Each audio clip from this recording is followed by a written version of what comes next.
Okay. I think I'm ready to go. What is good, everybody? It is the Godfather of VR, the ageless one of the man Lincoln Clay, coming back into another live stream of GT Sport in PSVR.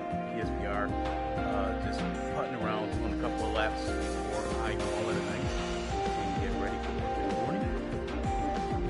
I think I'll do a lap or two on this track and find another track to do a lap or two on. That'll probably not going to be too deep into this. It's been a while since I played GT Sport, obviously.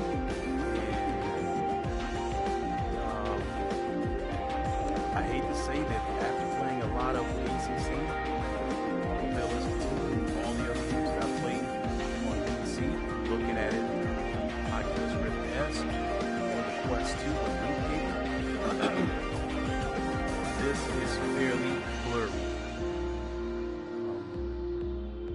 And I would probably say the biggest thing that helps me is the blue markers placed throughout the track. Once I get going, you'll see those markers.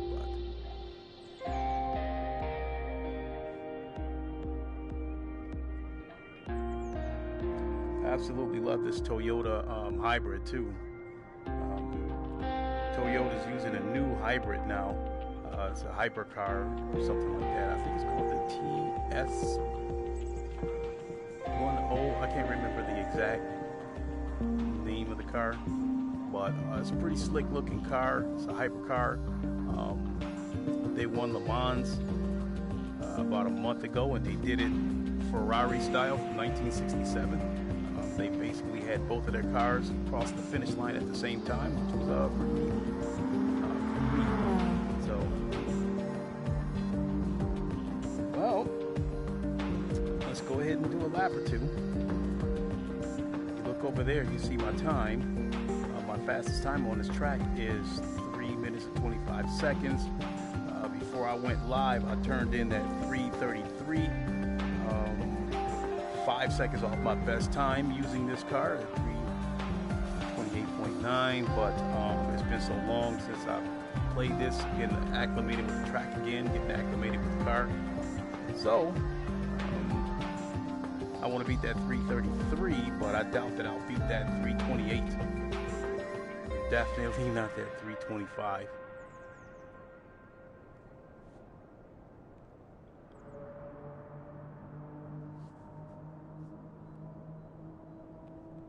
Guess probably another reason why I'm playing this is to try to get myself ready for GT7, which is supposed to release March 4th.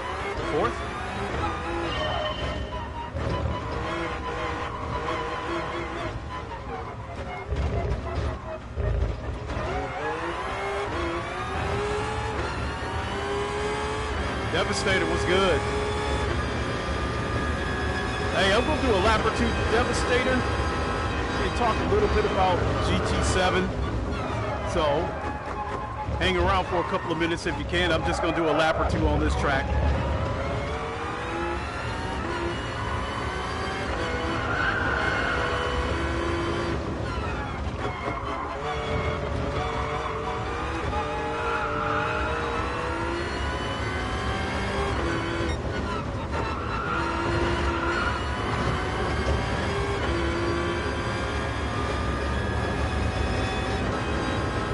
Scrape the wall trying to look in my mirror to see where my ghost is at.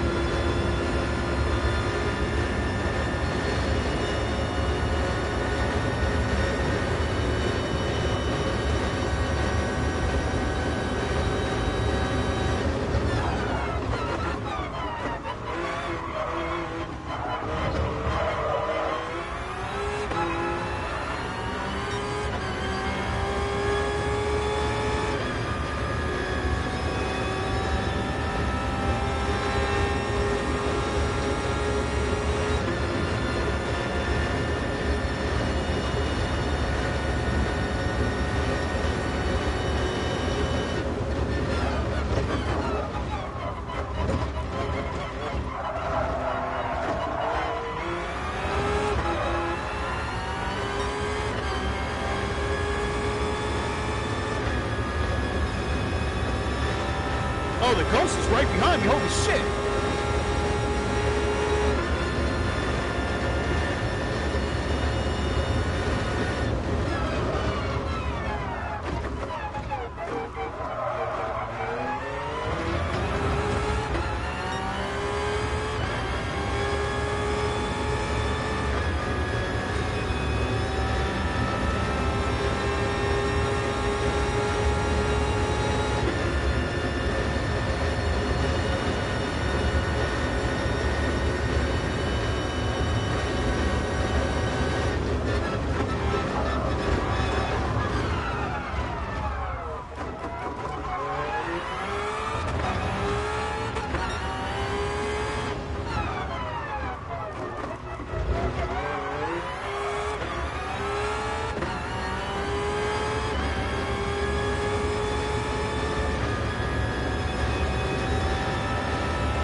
Black, what's up?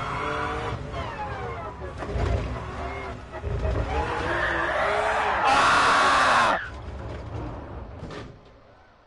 Oh my God.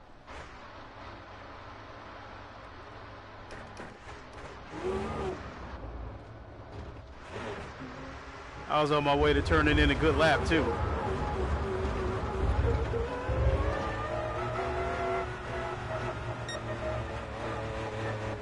.348.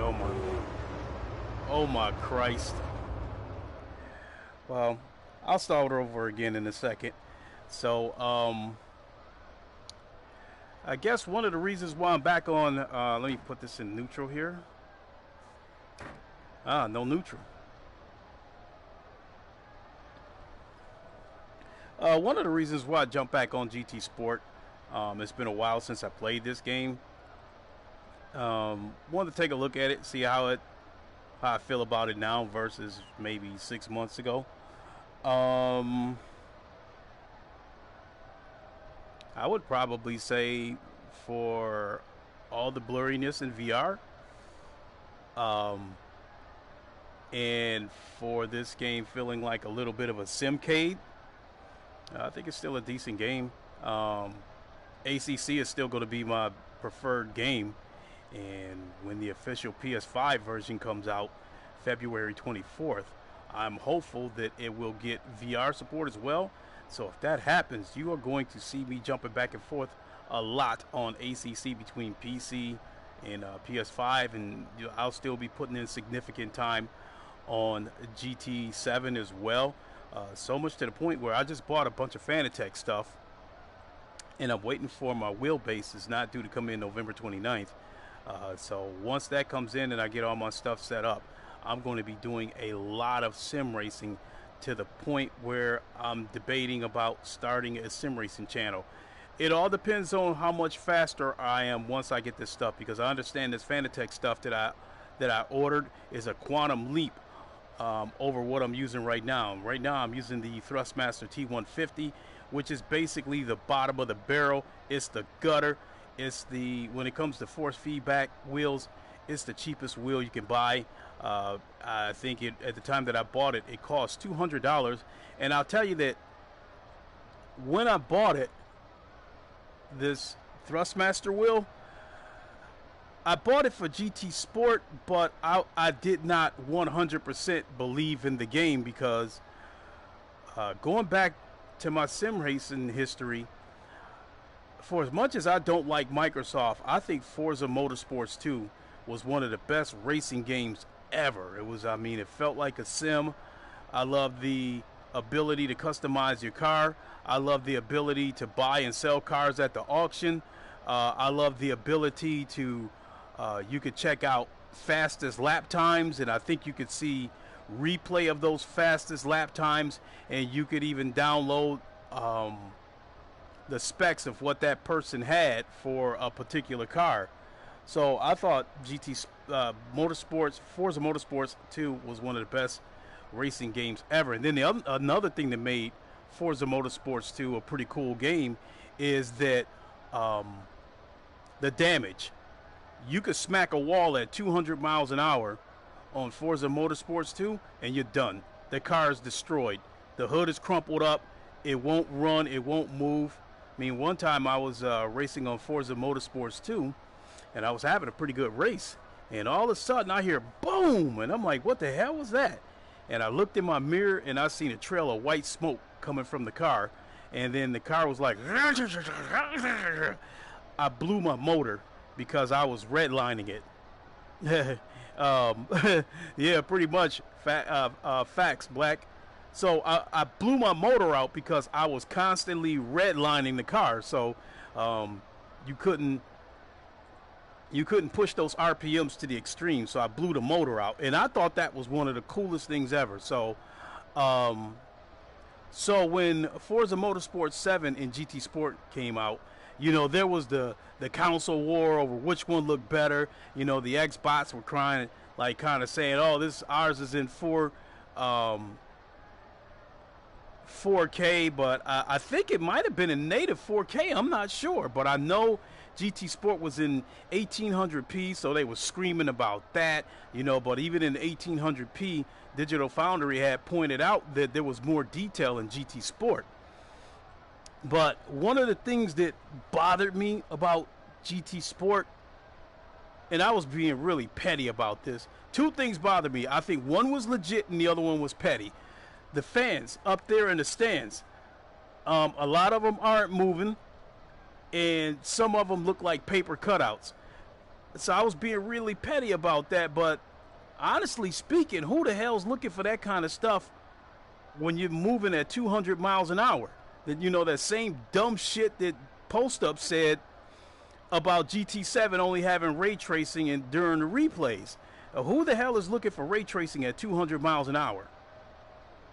Who the hell is looking for reflective surfaces? Who the hell is looking for a puddle of water in the middle of the track to see if it's reflective? Just really stupid shit. So the other thing that bothered me about GT Sport, and I think this was a legitimate complaint, you smack the wall at 200 miles an hour, you bounce right back. You bounce right back onto the track and keep on going. Yeah, facts, Black. No one's checking for ray tracing. So that kind of bothered me. So that brings me to when I bought the Thrustmaster. I did not want to spend. I already thought the Thrustmaster at $200 was more than I wanted to spend. But after I did the research, it turned out that it was the cheapest wheel you can buy with force feedback.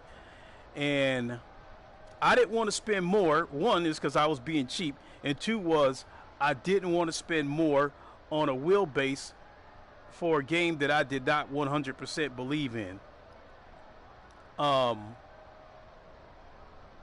Assetto Corsa Competizione, I think, is definitely the best sim racer that I've ever played since Forza Motorsports 2, and arguably the best sim racer that I've ever played. So much detail in that game, such great sound effects, the way the races are organized with the multiplayer sessions, the damage, the detail. You smack a wall at 200 miles an hour on this game on ACC. The damage may not be as profound as you would see on Forza Motorsports 2, but it would be enough that the car is done. The hood would be crumpled up. If the windshield's not broken, it'll be all kinds of scuff marks through the windshield where it's like almost impossible to see. Even small details like on ACC, you can go over a curve and puncture your tire, and the pit crew will tell you we're losing pressure in the front left tire. When that happens, you got about one lap to come into the pits before you start losing control of the car. So I love that detail as well. So the $900 that I spent on all that Fanatec stuff, to me, was worth it for ACC. Now, being able to use that stuff on GT7, I'll be able to use all of it except the wheelbase. Something with a licensing issue, and the chip has to be in the wheelbase and all that kind of stuff. With the PlayStation, the wheelbase isn't going to work with the PlayStation. The rest of the stuff will. The GT McLaren wheel. That's Misi. What's up? You know what? It's funny that I'm seeing you guys again. I'm going to get to that in a second, because I kind of mentioned this in my podcast. Looking forward to GT7. Absolutely. I'm looking forward to GT7. You guys, seeing you guys again kind of points to something that I was trying to say Saturday when I had the unboxing / podcast. So as I was saying about the Fanatec stuff that I bought, I can't use the wheelbase on the PlayStation. Now, Fanatec is supposed to be in the works so they can produce a direct drive wheelbase. I finally got a notification. A notification for what?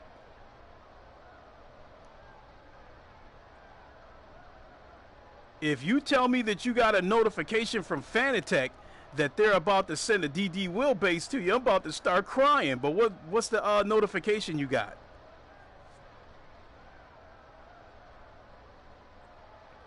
So again, Fanatec and people are pretty much speculating that Sony and Fanatec are. Oh, your stream. Oh, okay. Back on ye old stomping grounds, I see. Yeah, I decided to change the pace, and then the other thing is that it's disrespecting GT Sport a little bit, but after all the videos that I watched about the CSL DD wheelbase from Fanatec and how much of a quantum leap it's going to be over the Thrustmasters and the Logitechs and stuff like that, it's just like, I can't wait to get my stuff. And after watching those videos, I never realized how much lack of detail that I was receiving through that Thrustmaster wheel. You feel a little bit of resistance in the wheel, but you don't really get any detail from the road itself. Bumps. Fanatic is cool, but still expensive. No, Fanatic is nothing. GT7 is going to be the first GTI I actually invest in. Now, Fanatic, it sounds the $900 that I spent on that Fanatic stuff, it sounds expensive, but compared to the other stuff out there, like Simicube and SimMagic, their stuff is expensive.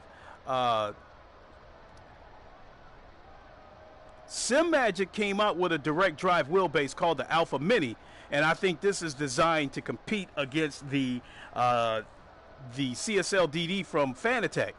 The CSL DD from Fanatec costs $350, but it's pointless to buy one unless you get the booster pack. The booster pack is another $150, which brings it to $500 unless you buy them bundled. Then they discount $20. That makes it $480. The Alpha Mini is $529 US. With the quick release, it's another $100. That brings it up to $629. It puts out 10 Newton meters of torque versus the 8 Newton meters of torque that you would get from the Fanatec wheelbase. To me, that's okay. It's the rest of SimMagic stuff that's crazy. It's like their steering wheels start at $400. And then the brake pedals cost $700, $800, $900, $1,000. So for we'll say about $800 for the SimMagic pedals, $800 for the pedals, at least $400 for a steering wheel. Now we're up to $1,200, and then another $629 for the Simicube Alpha Mini with quick release. So now we're up to over $1,800. This is what I paid for the Fanatec stuff. $200 for those of you that watched my unboxing Saturday. That McLaren GT3 wheel was $200. The CSL Elite pedals were $100, which I think was dirt cheap. And they even make cheaper pedals, the CSL pedals, which are $80. So $200 for my McLaren GT3 wheel, $100 for my CSL Elite pedals. So now we're up to $300. $30 for the table clamp. So now we're up to $330. And then we'll just say we'll round it off to an even $500 for the CSL wheelbase along with the booster pack. So $500, so about $830 with taxes and shipping. We're looking probably around $870, something like that. That's half of what I just named off for the SimMagic stuff. Now, don't get me wrong. Like the pedals is definitely way better than what I'm going with. But I'm still keeping in mind that I'm still making a quantum leap from the Thrustmaster T150 that I got. I mean, I feel like the jump that I'm making from this Thrustmaster T150 to this Fanatec setup that I'm going to have, it's going to feel like jumping from a Toyota Corolla to to a loaded Z28, Camaro Z28. I don't know, a Corvette might be stretching it, but Fanatec set the sim racing world on fire with this CSL DD wheelbase, because it gives people a direct drive wheelbase at an affordable price. And if you don't want to buy that booster pack, it still comes standard with 5 Newton meters of torque for $350. So if you want to go bare minimum, $350 for the wheelbase, $250 for the cheapest wheel, which is, yo, Lincoln, you using the new steering wheel? Afraid not, Coon, because I don't have my direct drive wheelbase yet. I can't connect it until I get that wheelbase. I can buy an adapter and use the pedals, but I won't be able to use the wheels till that wheelbase comes, which is unfortunately November 29th. What did, oh boy, I missed that. What DD? Something about a massive jump. So please say that again, because whenever it displays the comments, it doesn't show them for long. So yeah, I'm going to be making a massive jump from what I got to what I'm getting. And for ACC, which is my favorite game, I think the $900 that I'm spending for the upgrade is going to be worth it. Yeah, I see what you mean. Yeah, SemiCube is another. Okay, and then here's the thing. Before Fanatec came out with the CSL DD direct drive wheelbase, for me, I'm a poor boy. I'm a poor boy too. That's why I spent what I spent. And then I'm clamping it to a table. I don't even have a sim rig yet.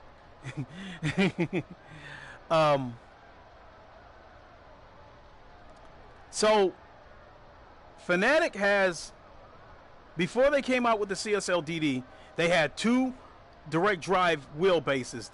The Podium DD1, which is $1,200. It puts out 20 Newton meters of torque. And then the Podium DD2, which puts out 25 Newton meters of torque. I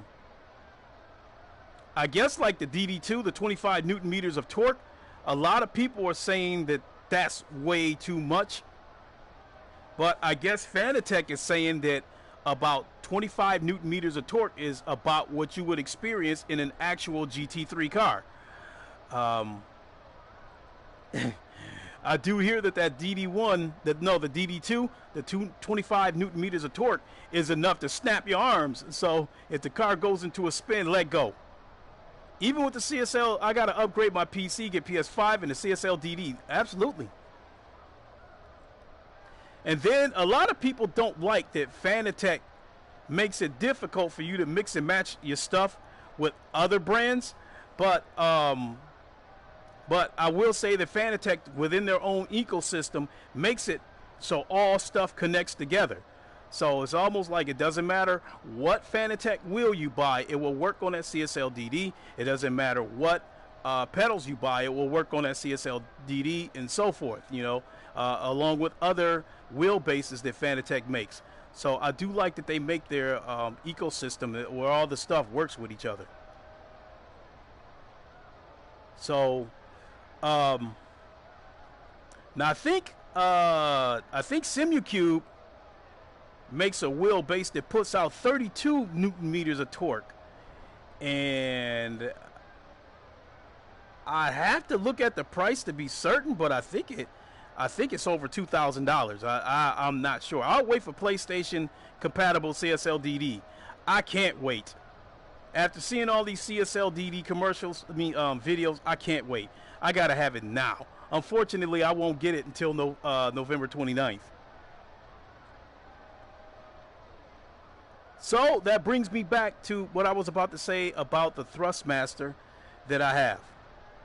The force feedback. When I'm driving the car, yeah, I get resistance in the wheel, but there's a dead spot at 0 degrees. There's like a flat spot there.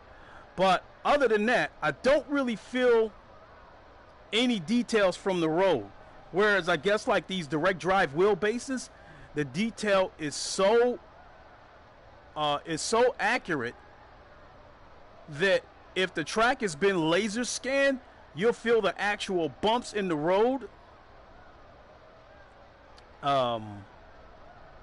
If you go in the sand, you'll get a different type of feedback. And with these belt-driven wheelbases like this Thrustmaster that I have, the only time I feel any kind of significant feedback is if I go off the road or I go into a spin. If I go into a spin, the wheel is just turning so far that, forget it. If I'm in a spin where I can't recover, just forget it. That's it. The only time I get any kind of significant feedback is what I just described right there. And even when I go off the road, the feedback that I get has like a cog teeth type feel. It's not smooth. It's not a smooth feedback. It feels like cogs. Just. So when people were saying that the CSL DD, the feedback from there is smooth, is accurate, is strong. I think this Thrustmaster that I've got puts out about two. I think you did good by. I think I did good by buying the G29. You know what? I was about to upgrade to a G29 until I saw these CSL DD videos,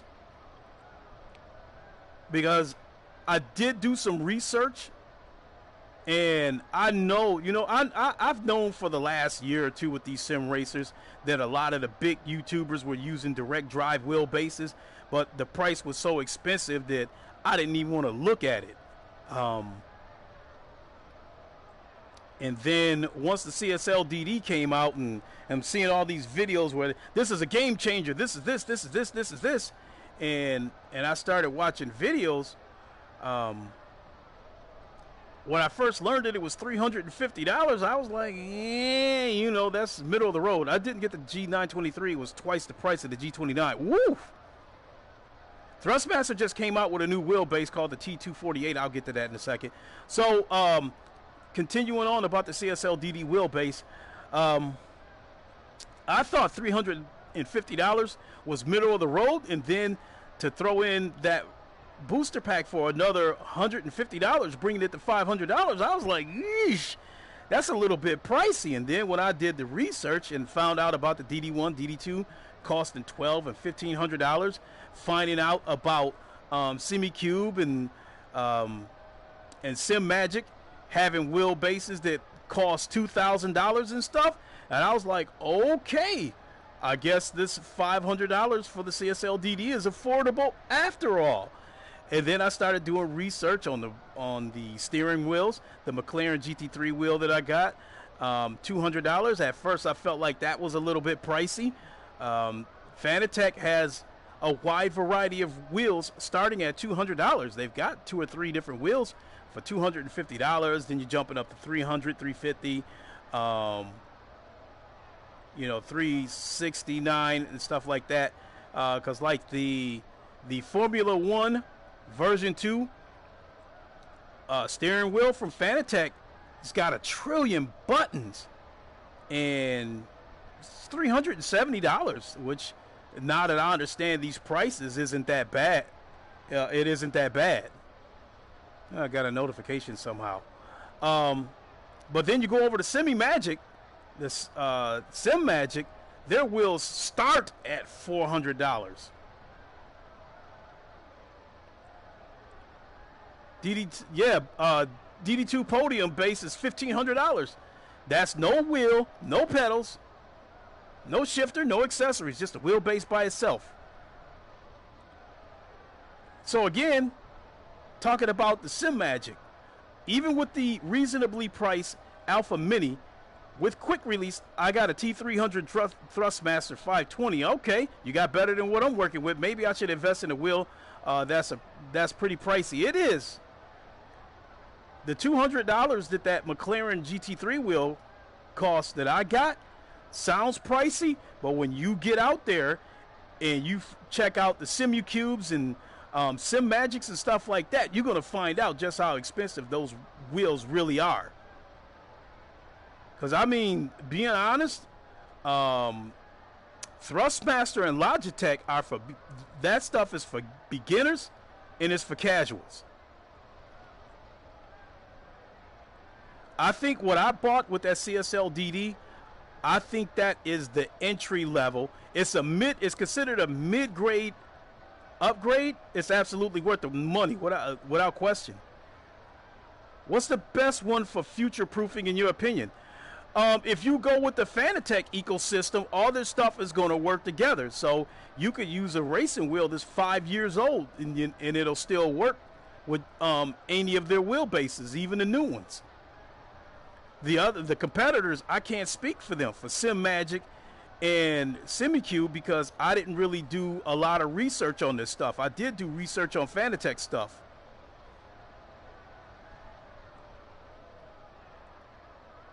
So I don't know. Some people might think 200 is a lot for that McLaren GT3 wheel, but I think it looks like a great wheel. I can't keep my hands off of it. And you see this racing wheel that I'm looking at right here? The Alpha Mini is $530, but offered 10 Newton meters of torque. Yeah, but it offers for another. You have the optional quick release for another $100, and I got the funny feeling that quick release is going to be something that you almost have to have. So I'm saying that the Alpha Mini is $630. I mean, $530 sounds cool too. But going back, what I was going to say, $630 for the Alpha Mini with a quick release, $400 for a wheel, because that's what they start out. Now we're already up to $1,030, and then about $800 for the pedals. So we're looking at $1,800. For the $1,800 you would pay for that SimiCube, that SimMagic setup, although the quality would be better, you could buy 2 of the Fanatec setups that I bought. So when you look at it that way, I'll put it this way. If you are dead serious about sim racing to the point where you want to be competitive, the $900 that I spent is affordable. The $900 that I spent will probably be your minimum. Unless you want to fuck with some Thrustmaster shit or Logitech. This setup that I bought, it is the cheapest setup you will get where you're using a direct drive wheelbase. You can get cheaper with the Thrustmasters and the Logitechs, but you would be using a belt-driven wheelbase. And the belt-driven wheelbases loses some of its detail when the motor converts the detail through the belts and pulleys. Whereas with the direct drive wheelbases, the motor connects directly to the wheel, so there's no loss of detail. And so with that being said, I think Thrustmaster makes a TGT2, which I hear sells for about $800 or $900, and I think it's got the servo motor in it or something that I've heard about, but it's still belt driven. You can buy the newly released Thrustmaster T248 for $400.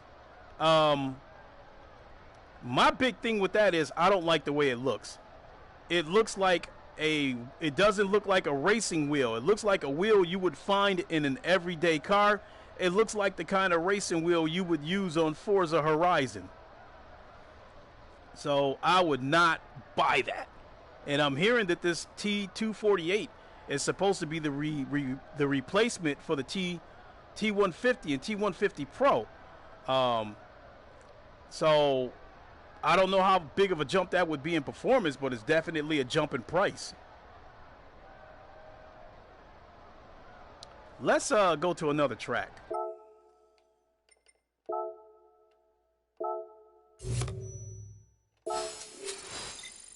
I might come back to this, but let's do a lap.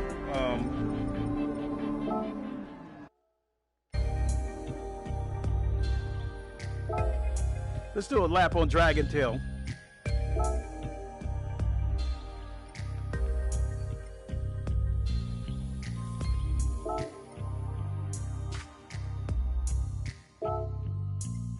T248 is good, but it's plastic built. You might not like that. I didn't even like the way it looked, let alone the build quality.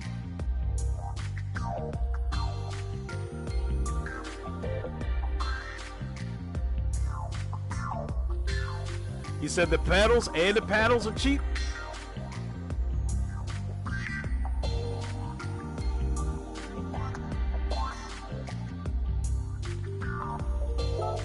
You know what?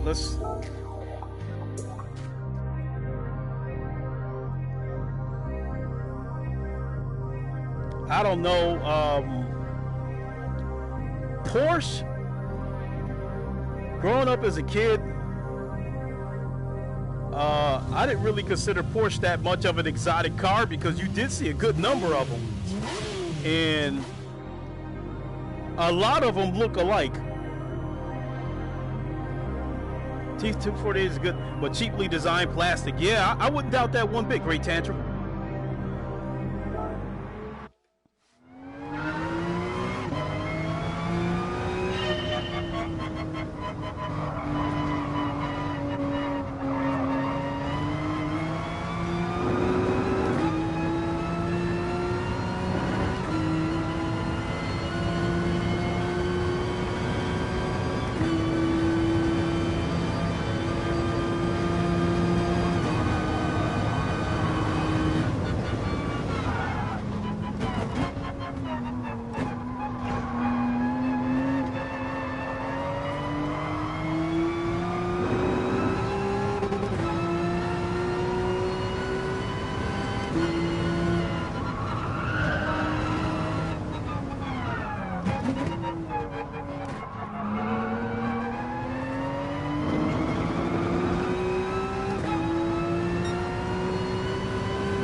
Do one more lap.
right, let's back out.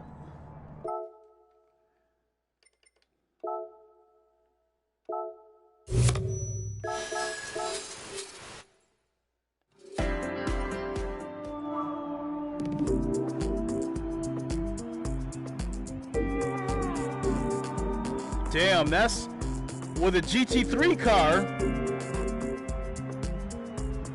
That's still 4 seconds off my best time. Because with that Beetle, I turned in 139. So that tells you how long it's been.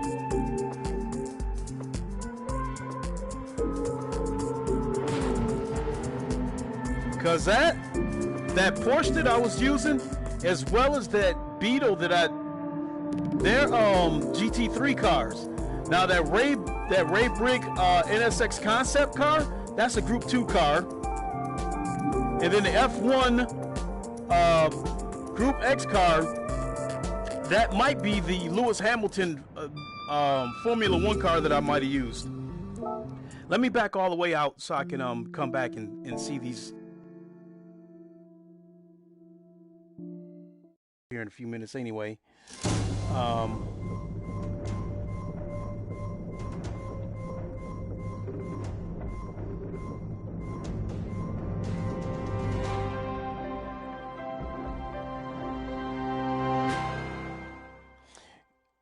You said big next year, Great Tantrum. GT7, Forza Motorsports 8, maybe Project Cars 4, and Ace, Assetto Corsa 2. I think Assetto Corsa 2 isn't coming until like 2023, maybe even 2024. I'm not sure. Project Cars 4, I'm almost certain isn't coming until like 2024 because Project Cars 3 just came out last year. And I think Codemasters tried to damage control and say that Project Cars 4 will be the most realistic sim racing title out there.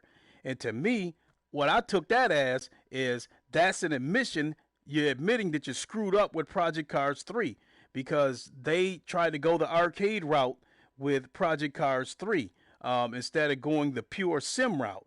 They took out the ability to go through the pits. They took out fuel consumption. And they might even took out tire wear. So it's like just jump in and race.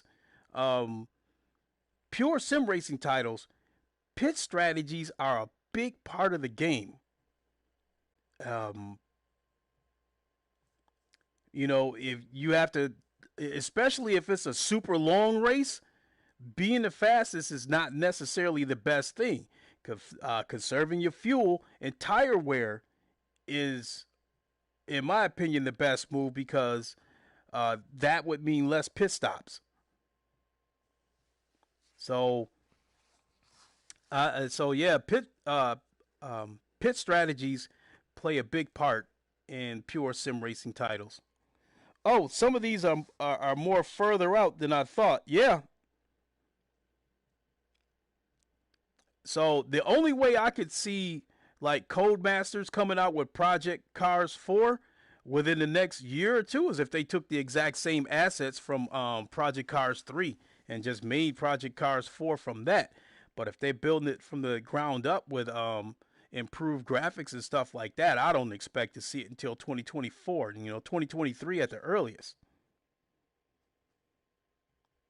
I think they already said like 2023, 2024 for Assetto Corsa 2. Forza Motorsports 8, we haven't gotten a date on that. I hope Dirt Rally 3 is next year. I guess that don't really make a difference to me since I don't really mess around with Dirt Rally games. I have Dirt Rally and Dirt Rally 2, but I mean, the last time I was super interested in Dirt Rally type games was Dirt 1 and Dirt 2. I think those were amazing games. After that, kind of got away from the Dirt Rally type games.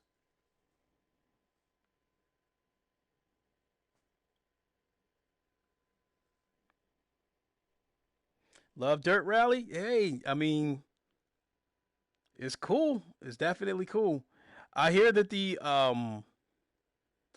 CSL DD wheelbase is great for the dirt rally games. Like I understand that you get an insane amount of feedback on the dirt rally games. The one thing people say is that McLaren GT3 wheel that I got is not ideal for dirt rally games. They think people should go with a round steering wheel. And so I think I think Fanatec might have a round steering wheel for $300. I'd have to go through and check it out.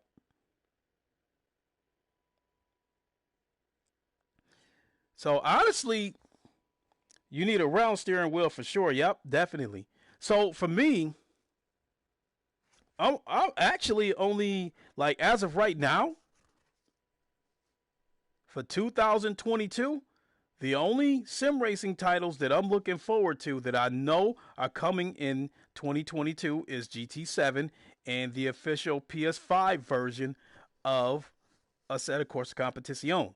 Currently, with Assetto Corsa Competizione, it is the version that we have now is the PS4 and the Xbox One version. So February 24th, the official PS5 version will come out along with the official Xbox Series S and X version. Now, what I'm gambling is that at some point, Assetto Corsa Competizione, the official PS5 version, I believe that it will get VR support, for PSVR 2 at some point. The current PSVR can't handle it because otherwise you guys see right now the only thing I can do is time trials or one-on-one versus the AI, which drives like a kindergarten. Um, PS5 runs ACC at 60 frames per second. Not sure if resolution is upgrade though. So here's the deal with ACC when it first came out. It was running at 30 frames per second on both the PS4 and the PS4 Pro, but I guess people kind of found a glitch or a loophole where they could run it at 60 frames per second on the PS4 Pro, but you would be running it at 1080p. I don't know if the PS4 version runs at 60 frames per second. I'm not sure, but I see no reason whatsoever why the official PS5 version won't run at 60 frames per second. Again, I'm hoping that it's going to get PSVR 2 support, and and I would absolutely love that with the power of the PS5. I don't see any reason why it shouldn't have VR support. Because if they can do it on GT7, why can't they do it on ACC? So, speaking of my PS5, I haven't really turned my PS5 on in about a month. I'm on my PS4 Pro right now, and my PS4 Pro gets much more playtime than my PS5. I think one of the big reasons why I don't use my PS5 is because one of the reasons is because I don't have my PSVR hooked up to it. I have my PSVR hooked up to my PlayStation Pro. Um, there's some great looking flat screen games, but they can't really hold my attention. And I see no point in putting my PlayStation VR on my PS5 because basically what happens with the current PSVR, if you connect it to a PS5, it basically reverts the PS5 back to a PS4 and you're still bound by the same limitations of a PS4. So it makes no sense for me to keep my PSVR on my PS5 if it's going to turn it into a PS4. So I might as well just keep it on my PS4 Pro. And not only that, it saves me hard drive space by keeping my PS4 Pro and my PSVR 2, my PSVR, hooked up together. So it saves me space on my PS5. So I'm not taking up a lot of unnecessary hard drive space. ACC already VR on PC. Not sure why to get PS5 version if you have already on PC. Probably for the same reason, Tantrum, that I bought Star Wars Squadrons on both PC and PlayStation because I love the game that much. I love ACC that much that I would love to play it on both PC and PlayStation.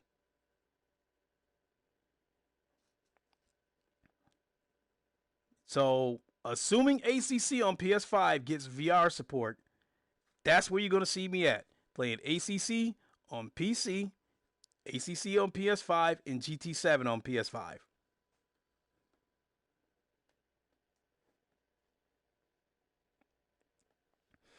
But I get where you're coming from, Tantrum. But I think I've always been that type of person that when I really, really love a game, I'll buy it on more than one platform. Because when Grand Theft Auto 4 came out with Nico Bellic, I liked it that much that I bought it on both Xbox Xbox 360 and PlayStation 3. Um, the Madden games for a while when I was buying the Madden games, same deal. I was buying them both on 360 and buying them both on PS3 as well. So I don't do that stuff the way I used to because it got expensive after a while. But every now and then, you have a game where I love it that much that I'll buy it on two platforms. PS5 version may be better for simplicity, easier to connect with friends and stream. You know what? On PC, ACC, those multiplayer lobbies, there's no chat. If you want to talk to people, a lot of those servers, a lot of those lobbies will have their Discord in the description or in the title of their lobby. So basically, you would go into that Discord and you can talk to people that are actually racing on that track. ACC on PlayStation, I don't know if you can talk to anybody in the multiplayer. But I don't think any of that's going to matter, being that Sony partnered has a partnership with Discord. I'm kind of feeling like it's possible that once they get this Discord thing in motion on the PS5, I'm beginning to wonder if they're going to do away with in-game chat. I mean, in-game voice chat, whatever. I'm not sure. They might keep the party chat. I don't know, but as far as in-game voice chat goes, I'm not sure. So I think once this Discord gets up and running on PS5, I think a lot of these games, if you want to talk to people, you might have to click on a link that would take you into that Discord. I mean, if you already have what currently on PS4, if you already have in-game chat, you already have party chat, why would you need to partner up with Discord? So I can only assume by them partnering up with Discord, they're probably going to do away with in-game voice chat. I'm not sure if they would do away with party chat, but yeah, I do got a feeling they're probably going to do away with in-game chat, in-game voice chat.